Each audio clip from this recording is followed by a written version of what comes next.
Chapter 24. The Enlightenment, the Age of Reason. Starting from the mid-18th century, the Enlightenment would soon transform almost all of Europe, causing dramatic changes in the church as well as new developments in scientific technology. New thinkers introduced new ideas and perspectives on human nature. Human reason was the answer to a better world. The Enlightenment will concentrate on 7 points. They are opposition to authority, rationalism, the Enlightenment movement, cultural optimism, the return to nature, natural religion, human rights.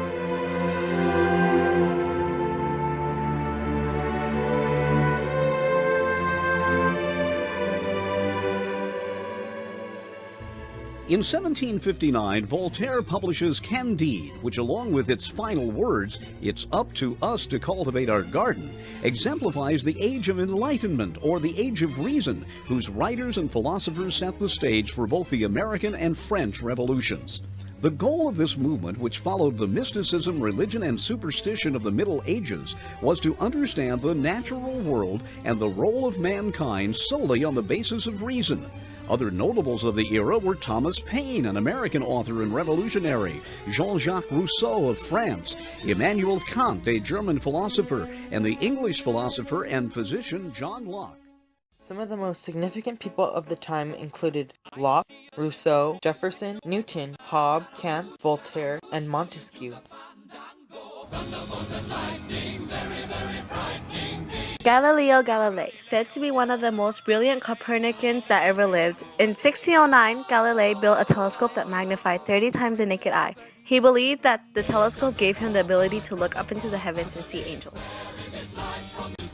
Thomas Hobbes was a pessimistic English political philosopher during the Enlightenment period. He argued that man in his natural state is selfish and savage. He created a social contract which stated that man is born free.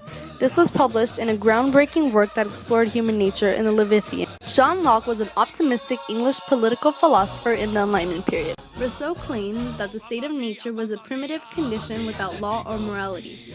Baron de Montesquieu was not only an Enlightenment philosopher, but also a scientist that contributed to the scientific revolution that occurred during the Enlightenment period. In Voltaire's philosophy, he based on skepticism and rationalism. Wow! The heliocentric solar system? Cool! Earth in the middle, sun in the middle, Earth in the middle, sun in the middle. Ptolemy, Copernicus, Ptolemy, Copernicus. Right, an open letter to Copernicus. Dear Copernicus, why you always gotta make the rest of us look so bad? You were both a lawyer and a doctor? That doesn't seem fair. You spoke 4 languages and discovered that the Earth is not the center of the universe? Come on! Conflicts with the church soon arose as the Enlightenment spread throughout all of Europe.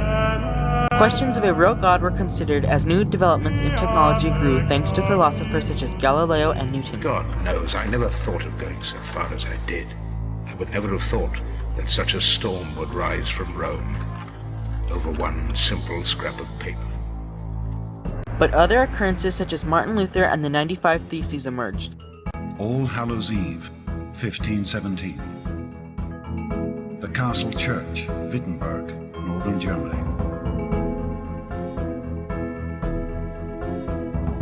Martin Luther has nailed one document to its door. 1710, The Principles of Human Knowledge was published. A treatise concerning the principles of human knowledge was done by philosopher George Berkeley. Like all empiricist philosophers, Berkeley agreed that we were having experiences regardless of whether material objects exist or not. Berkeley had decided that the external world consisted not of physical form, but rather of ideas. Thus, this world was given logic and regularity by some other force, which Berkeley concluded was God. Enlightened thinkers also questioned the absolute authority of the state and despised the constant power struggle between the two. The church, they believed, should not bar people from happiness in this life, and the state needed checks and balances so its hold on people wasn't so fierce and unrelenting. They thought that a government that was chosen by the people should act in the best interests of those people, or else be overthrown. The authors of the U.S. Constitution used the ideas of a social contract when setting up the U.S. government, and they were influenced by philosophers of the Enlightenment, such as Rousseau, John Locke, and Montesquieu. The government was even divided into 3 branches, an idea borrowed directly from Montesquieu in an attempt to create a system of checks and balances. The Bill of Rights was also largely inspired by the Age of the Enlightenment.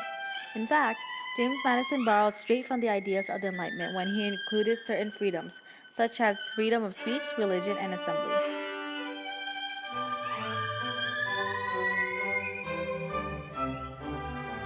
Romanticism was an artistic, literary, and intellectual movement that originated in Europe in the late 18th century.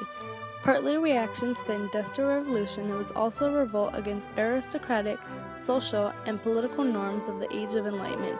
Mozart's position as the last Enlightenment composer as a transitional figure to the Romantic era makes a strong analogy to Kant's position as the last Enlightenment philosopher and a transitional figure to idealism. The two of their works unintentionally yet simultaneously complemented each other with Kant's philosophy and Mozart's music. More important is the influence Mozart had on composers of later generations, specifically following the Romantic and Classical era, and even in today's times. Ever since the surge in his reputation after his death, studying his scores has been a standard part of the training of classical musicians. Voltaire and Rousseau were also the torchbearers of Enlightenment literature. Rousseau more or less invented the autobiography, while Voltaire employed dry wit and sarcasm to entertain his readers while arguing for reform. Alexander Pope was arguably the only great poet of the time. He blended formal criticism into his poetry, a diffusion of generic boundaries that also strikes one as an entirely modern practice. As you can see, philosophy is more than European men and their ideas. Philosophy is the study of wisdom and truth and a way in which many people have lived by. Berkeley has stated in his Principle of Knowledge that it may with reason be expected that those who have spent most of their time abiding by philosophy should enjoy a greater calm, gain evidence of knowledge, and be less disturbed by difficulties than any other men. Definitions and boundaries of calm and difficulties are conformed to anyone's personal experiences. They are the judge of what they believe calm and difficult. However, no single agreed upon definition of knowledge exists, though there are numerous theories to explain it. For example, Plato famously defined knowledge as justified true belief. The Enlightenment movement further exemplified the true characteristics of human knowledge as a whole, providing essential building blocks and a foundation for new theories and ideas to later develop. Despite all circumstances, because we behold the power of knowledge, we are considered philosophers, for with the power of knowledge, curiosity and reason live in us all.